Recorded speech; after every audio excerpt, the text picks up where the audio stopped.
Viewing the surgery is one of the best things you could do as a sterile processing technician, especially if you're trying to become a more well-rounded, more detailed, even more professional technician.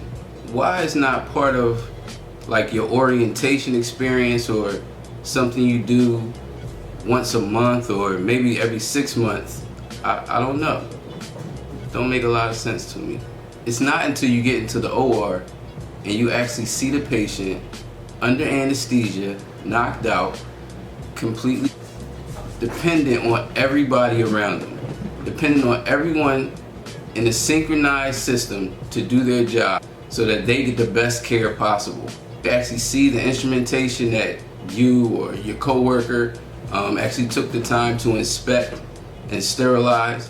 When you see them actually being used to do the life-saving work that the surgeons do, you get a whole new respect for your position. I mean, that's when you realize how important it is for you to check those cannulas, check your box lock area, make sure that the forceps approximate. Time out. I get really passionate when it comes to this. So anyway, how do you actually get up to view the surgery?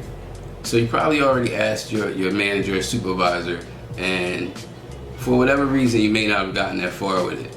So the best thing to do is get on a directory, find out who the OR manager is, give them a call, and when you talk to them, explain that you're extremely interested in viewing the surgery.